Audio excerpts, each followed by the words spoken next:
Assalamualaikum warahmatullahi wabarakatuh. Perkenalkan, nama saya Adi Nurhuda. Di sini saya dari kelompok 8 mata kuliah penyelesaian sengketa ekonomi syariah.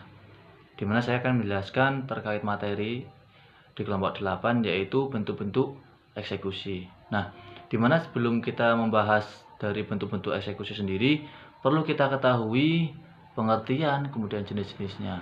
Nah, pengertian daripada eksekusi sendiri itu awal mulanya berasal dari kata bahasa Inggris yaitu execute, yang mana memiliki arti melaksanakan putusan hakim. Nah, di mana di dalam HIR itu dijelaskan juga bahwasanya eksekusi itu adalah melaksanakan putusan hakim oleh pengadilan.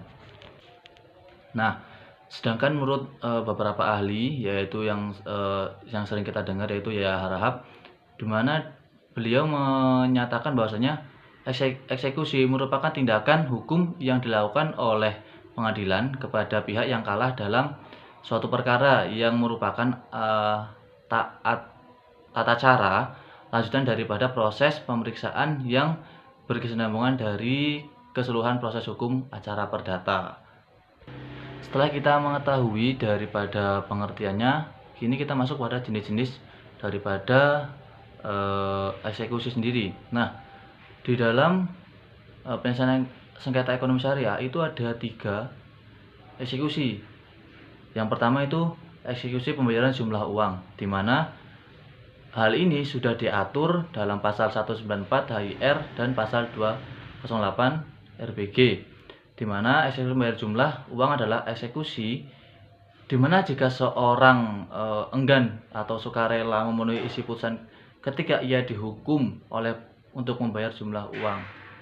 Nah, itu merupakan eksekusi dalam bentuk pembayaran jumlah uang. Kemudian yang nomor 2 itu adalah merupakan eksekusi untuk melakukan suatu perbuatan. Sebagaimana hal ini sudah diatur juga dalam pasal 225 HIR dan 259 RBG, di mana eksekusi untuk melakukan suatu perbuatan itu jika seorang dihukum atau melakukan suatu perbuatan ternyata ia tidak melakukannya gitu. Nah, akan tetapi pihak yang kalah ini tidak melakukannya kan tadi itu. Nah, maka pihak pemenang itu mempunyai wewenang untuk meminta pertolongan daripada ketua pengadilan untuk mengeksekusinya agar kepentingannya didapatkan. Kemudian yang ketiga itu adalah eksekusi real.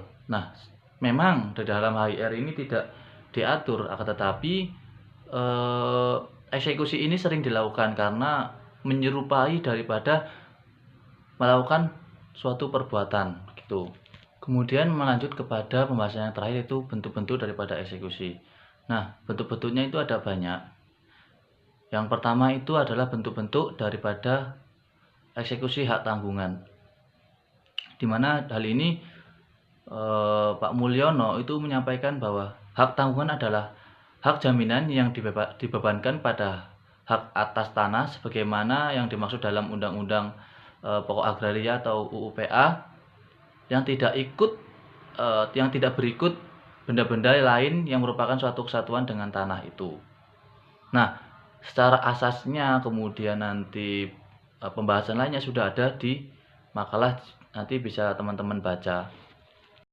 Nah, yang kedua itu adalah eksekusi putusan arbitrase, di mana pada umumnya putusan arbitrase ini dilaksanakan secara sukarela.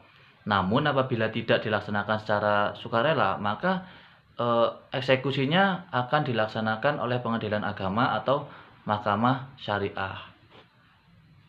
Kemudian yang ketiga yaitu eksekusi jaminan fidusia, di mana hal ini sudah diatur pada pasal 29 UU nomor 42 tahun 1999, di mana tentang jaminan fidusia ini menyatakan bahwasanya pelaksanaan eksekusi jaminan fidusia dapat dilakukan dengan cara pelaksanaan titel ekstutorial atau penjualan melalui pelanggan umum dan sebagainya. Nah, kemudian yang keempat ini adalah eksekusi hipotek kapal laut.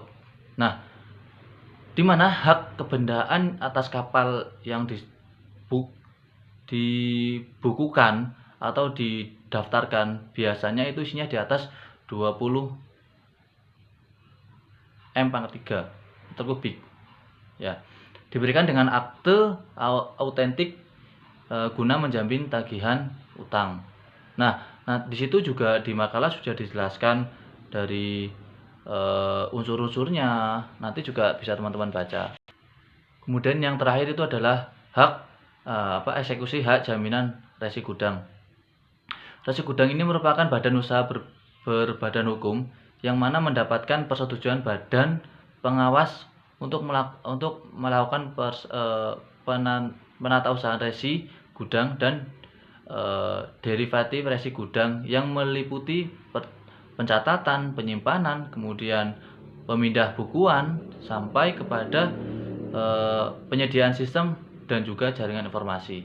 Itu juga nanti bisa teman-teman baca di makalah sudah dijelaskan sangat rinci. Ya, mungkin cukup sekian dari saya, kurang lebihnya mohon maaf. Assalamualaikum warahmatullahi wabarakatuh.